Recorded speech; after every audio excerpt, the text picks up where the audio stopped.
मैं मुस्कान हूँ, 27 साल की। लेकिन लोग कहते हैं कि मैं अभी भी 19 की लगती हूँ।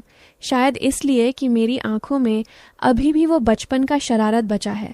शायद इसलिए कि मेरी त्वचा अभी भी इतनी नरम है कि छूने पर लगता है जैसे कोई नया फूल अभी खिला हो।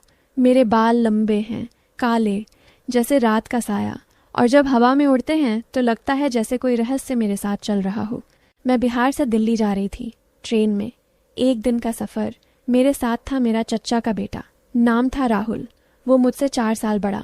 हम दोनों कभी कभी मिलते थे, लेकिन कभी इतनी दूर, इतने अकेले नहीं। ट्रेन ने हमें एक पर्सनल कूपे में डाल दिया।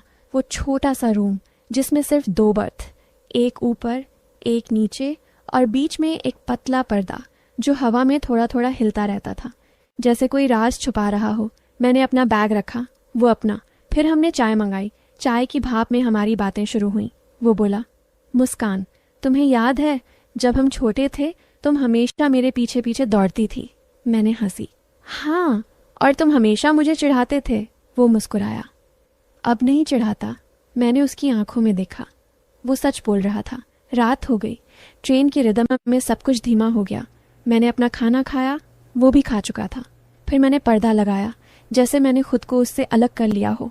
लेकिन पर्दा इतना पतला था कि उसकी सांसें मेरे कान में आकर टकरा रही थी।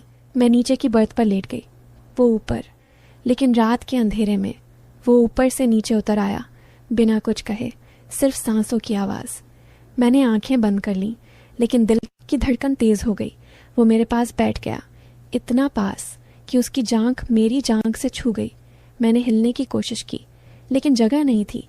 वो धीरे से बोला, मुस्कान, नींद नहीं आ रही? मैंने हाँ कहा, लेकिन मेरी आवाज़ कांप रही थी। वो हाथ बढ़ाया, मेरे कंधे पर रख दिया। बाप रे दोस्तों, आगे जो हुआ उसे देखने से पहले इस वीडियो को लाइक कर दे और चैनल को सब्सक्राइब कर दें। सब्सक्राइब ज़रूर करना दोस्तों, तभी आप ऐसा वीडियो देख पाएंगे। चलिए कहानी शुरू करती है। वो हाथ गर्म था, जैसे कोई आग धीरे धीरे जल रही हो। मैंने उसका हाथ हटाने की कोशिश की, लेकिन वो हिल नहीं रहा था, बल्कि वो और करीब आ गया। उसका चेहरा मेरे चेहरे के इतने पास कि मैं उसकी सांसों की गर्मी महसूस कर रही थी। आंखें खोली, वो मुझे देख रहा था, आंखों में वो चमक जो कभी नहीं देखी थी। मैंने कहा, राहुल, ये क्या कर रहे हो? वो मुस्कुराया, कुछ नहीं, बस तुम्हें देख रहा हूँ। उसकी उंगलियां मेरे बालों में फिसल गईं, धीरे धीरे, जैसे कोई धागा सुलझा रहा हो। मैंने सांस रोकी। दिल इतनी तेज धड़क रहा था कि लग रहा था वो सुन लेगा। वो और करीब आया। अब उसका सीना मेरे सीने से लगभग छू रहा था। मैंने पीछे हटने की कोशिश की, लेकिन दीवार थी। वो मेरे गाल पर हाथ फेरा, उंगलियां इतनी नरम कि मुझे लगा जैसे कोई रेशम का कपड़ा हो। मैंने आंखें बंद कर ली। अब वो मेरे पास था, सांसें मिल रही थी, गर्म, नम। मैंने सोचा, अब तो बचना मुश्किल है, लेकिन वो रुका, बस रुका। फिर बोला, मैं तुम्हें कभी नहीं छूना चाहता जब तक तुम न कहो। मैंने आंखें खोली। वो पीछे हट गया, लेकिन उसकी उंगलियां अभी भी मेरे बालों में थीं। मैंने कहा, तुम्हें पता है मैं डर रही हूँ। वो हंसा, धीरे से। डरने की क्या बात है, मैं तो तुम्हारा ही हूँ।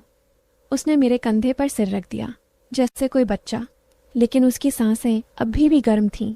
मैंने हाथ उठाया, उसके बालों में उंगलियां डालीं। वो सिहर गया। मैंने कहा, राहुल, ये गलत है। वो बोला, गलत क्या है? जो दिल कहता है वो गलत नहीं होता। उसने अपना हाथ मेरी कमर पर रख दिया, हल्का, बस इतना कि मैं महसूस कर सकूं। मैंने सांस ली, गहरी। उसका चेहरा मेरे गले के पास। मैंने महसूस किया वो मेरी गर्दन नहीं, बस छू रहा है, जैसे कोई फूल छू रहा हो। मैंने आंखें बंद कर लीं। अब उसका हाथ धीरे धीरे नीचे जा रहा था, मेरी कमर पर, फिर पीठ पर, फिर से ऊपर, जैसे कोई नक्शा बना रहा हो। मैंने कहा, रुक जाओ। लेकिन मेरी आवाज़ में अब डर नहीं था, अब एक अजीब सी गर्मी थी। वो रुका, फिर बोला, मैं रुक जाऊंगा, लेकिन तुम्हें पता है मैं तुम्हें कितने सालों से चाहता हूँ।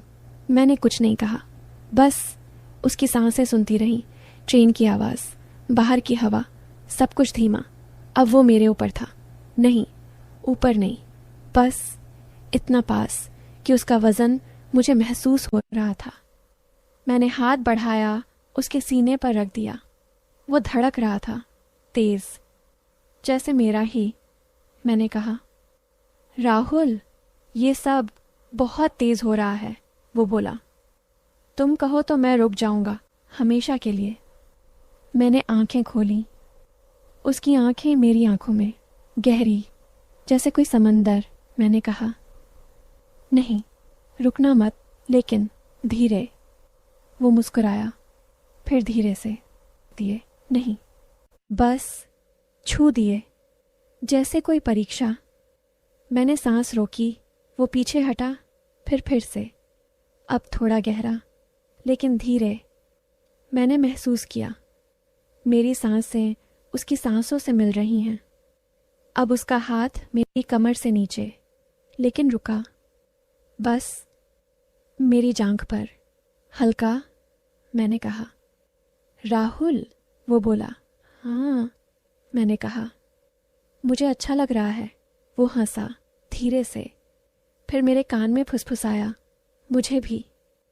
अब वो मेरे ऊपर था, लेकिन वजन नहीं, बस उसकी गर्मी। मैंने हाथ उसके पीठ पर रख दिया। उसकी कमीज गीली थी पसीने से। मैंने धीरे से उसकी कमीज के बटन खोले। 1, 2, 3। वो रुका, बोला, तुम्हें पता है, मैंने कभी किसी को इतना करीब नहीं आने दिया। मैंने कहा, मुझे भी नहीं। अब उसकी त्वचा मेरी त्वचा से छू रही थी, गर्म, नरम। मैंने आंखें बंद कर लीं। अब उसकी उंगलियां मेरी पीठ पर, धीरे धीरे, जैसे कोई संगीत बजा रहा हो। मैंने महसूस किया मेरी सांसें तेज, उसकी भी। ट्रेन की आवाज़ अब दूर हो गई, सिर्फ हम थे। उसकी सांसें, मेरी सांसें, उसका स्पर्श, मेरा स्पर्श। अब वो मेरे गले में चेहरा छुपा रहा था। मैंने उसके बालों में उंगलियां फेर दी। वो सिहर गया। मैंने कहा, राहुल, मुझे डर नहीं लग रहा अब। वो बोला, मुझे भी नहीं। अब उसका हाथ मेरी कमर से ऊपर, धीरे, मेरे सीने के पास रुका। मैंने कहा, छुओ। वो हिचकिचाया, फिर धीरे से छू लिया। मैंने सांस ली, गहरी। वो बोला, मुस्कान, तुम कितनी नरम हो। मैंने हंसी, तुम भी। अब सब धीमा धीमा, जैसे समय रुक गया हो। ट्रेन चल रही थी, लेकिन हम नहीं। हम बस एक दूसरे में खो गए थे। अब उसकी उंगलियां मेरी कमर पर, फिर नीचे, फिर ऊपर, जैसे कोई लहर। मैंने कहा, राहुल, और करीब आओ। वो आया। अब हम दोनों एक ही बिस्तर पर, एक ही सांस में। मैंने महसूस किया उसका दिल मेरे दिल से टकरा रहा था। मैंने कहा, ये रात कभी खत्म न हो। वो बोला, नहीं होगी। अब हम बस लेटे थे, एक दूसरे के करीब, सांसें मिलती हुई, स्पर्श, गर्मी, और वो अजीब सा सुकून जो सिर्फ तब आता है जब कोई तुम्हें इतना चाहता है कि वो खुद को रोक नहीं पाता, लेकिन फिर भी रुक जाता है, क्योंकि वो तुम्हें चाहता है, सिर्फ तुम्हें।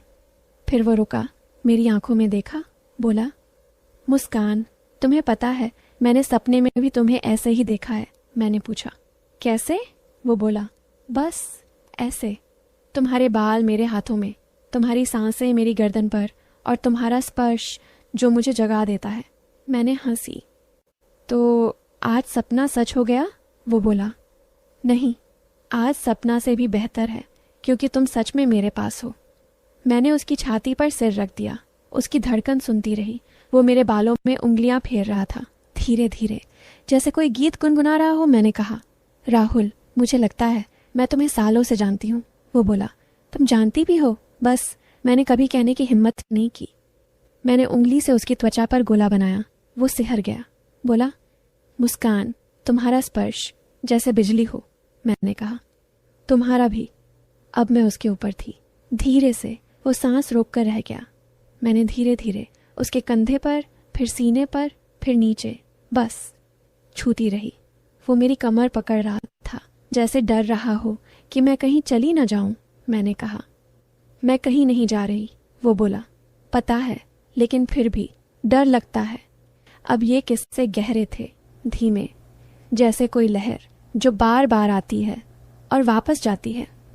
मैंने महसूस किया उसका हाथ मेरी पीठ पर, फिर कमर पर, फिर जांघ पर, लेकिन वो रुकता रहा हर बार, जैसे मुझे पूछ रहा हो। मैंने कहा, रुकना मत।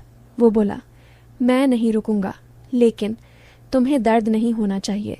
मैंने हंसी, दर्द नहीं होगा, अब हम दोनों एक दूसरे में, जैसे कोई पिघलते हुए रंग। मैंने उसकी कमर पर हाथ फेरा, धीरे, हल्के, जैसे कोई सपना छू रहा हो। मैंने सांस ली, गहरी।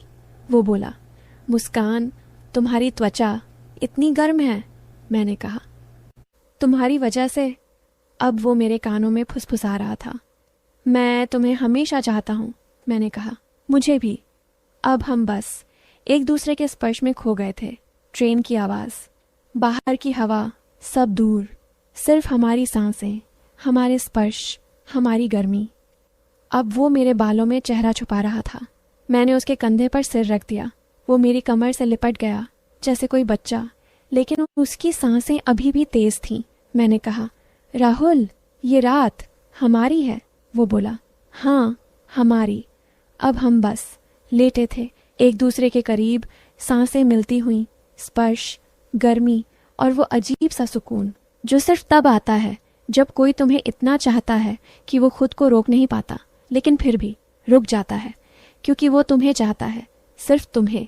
फिर सुबह हुई, ट्रेन दिल्ली पहुंच गई। हमने पर्दा खोला, एक दूसरे को देखा, मुस्कुराए। मैंने कहा, राहुल, कल रात। वो बोला, कल रात हमारी थी। मैंने हाथ पकड़ा, उसने दबाया, हम उतरे, लेकिन वो स्पर्श, वो गर्मी, वो सांसें अभी भी मेरे साथ थीं। मैं जानती हूँ ये सफ़र ख़त्म नहीं हुआ, बस शुरू हुआ।